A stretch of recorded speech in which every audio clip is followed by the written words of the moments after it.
We have a big celebration tomorrow night. That is right. WDIV is celebrating its 75th anniversary with a primetime special. It's called Going For It, the inside story of the rise of WDIV. Here is a clip. Television was a magic lantern. Nobody really knew how it worked and what it did and how you approached it and so on. And it brought the family together. It brought the city together. Right, kids? Welcome to Bowling for Dollars. Here we are, Goldie and I. This is my Detroit, and it's a city I'm proud of. Channel 4 had it all to themselves. They were the station at all times. Oh, can't we just keep watching? You can see the entire special this Friday at 9 p.m. on Local 4. And one person who was there way back when is former Local 4 sportscaster Eli Zaret, and he is helping bring back so many memories. Thank you for being here. Good to see you. I have to tell you, I was a teenager during that magical 84 run. We watched every day. I would be at my grandparents and you'd be on, and I used to crack my grandmother up because I would imitate you because you have a very, distinct voice. So it's always good to see you. The greatest form of flattery. There I appreciate that. Very good. Absolutely. Well, 84 was, the arc of this story, the station's been around for 75 years. That's right. It was the first in Detroit, 1947. 2 and 7 came the next year in 48. But Channel 4 had it all to themselves, as the late Sonny Elliott said, because they had the power of the Detroit news behind them. Mm-hmm. They had WWJ AM and FM radio also. So they owned the market, and NBC was the strongest network. But the arc of the story is for the first 20 years, Channel 4 owned the city, basically so. Then they dropped to the bottom because they handled the civil unrest or the riots very, very poorly and lost the trust of the audience. So the road back is fascinating, and the Tigers, the 84 Tigers, are part of it because people hadn't been watching Channel 4 much when the new owners, the Post Newsweek came in 78, but from 80 to 85, 4 things happened that turned it around. The Go For It campaign. Mm-hmm. Al Ackerman, it started as sarcasm. Well, Bless You Boys was a sarcasm. And Sparky was paid to talk to Al Ackerman.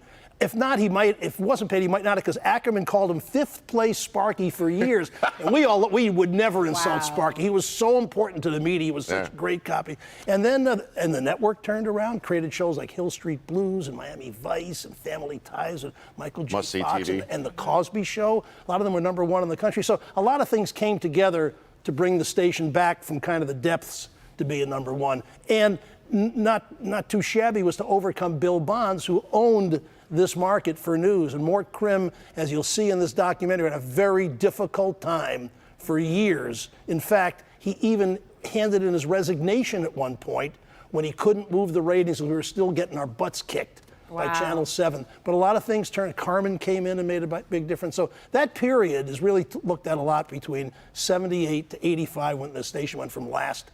It had been first, then last to first again. Well, let's talk about this. Let's talk about the rise of that power anchor team, which here was Mort Krim and Carmen Harlan. What was it like to work with them? It was great. We used to go eat dinner together every night, and they got along great. But Carmen really helped make Mort Detroit. Mort had a lot of co-anchors that didn't work.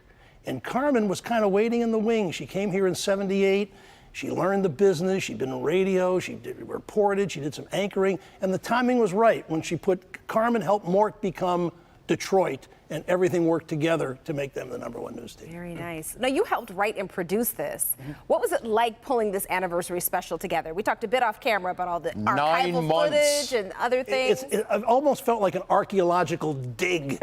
I mean, videotape didn't come in until 1980, so the first 30 years of the station was film.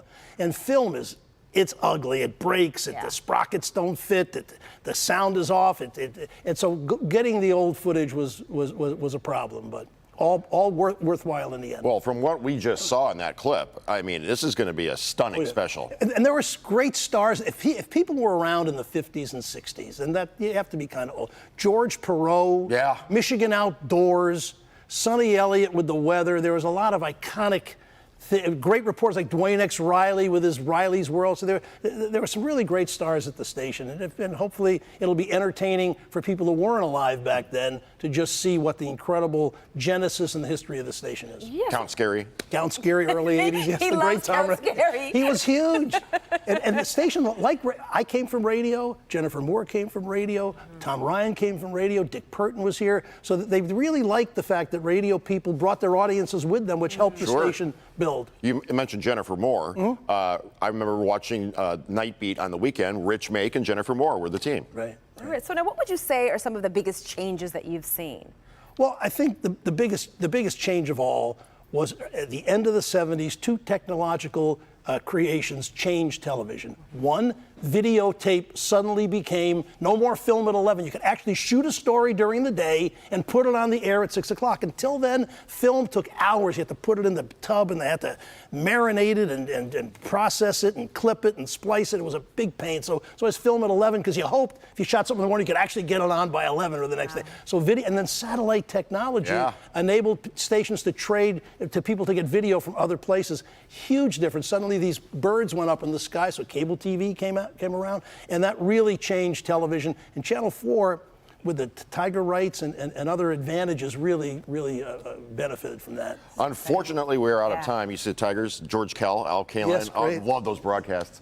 We look forward to watching us tomorrow night. Hope Thank you, do. Eli, for being here. Promise you'll be entertained. So much. Promise. Thank you. Thank you for all your hard work on this. I'm sure it's going to pay off today. I hope so. I think so. All right. So take a walk with Local 4 down memory lane and watch our 75th anniversary special, Going For It, the inside story of the rise of WDIV. It's all happening tomorrow night at 9 p.m. right here on Local 4 and streaming on Local 4 Plus on your smart television. I think we're going to have to rerun this many, many, many times, don't you think? I'm probably guessing that they're going to rerun it at some point during the weekend, too. Going to have to. And we've got some special commemorative T-shirts, so you can show your love for the WDIV classics, and there are 5 in all. There's the Go For It slogan logo, this Saturday night music machine, bowling for dollars, Count Scary, ooh, that's scary, and Bless You Boys. Portion of the sales, including 100% of the sale of the Count Scary T-shirts, will go to the charity Catch, which you may recall was started by the late, great Detroit Tigers manager Sparky Anderson, and supports parents of seriously ill, disadvantaged children.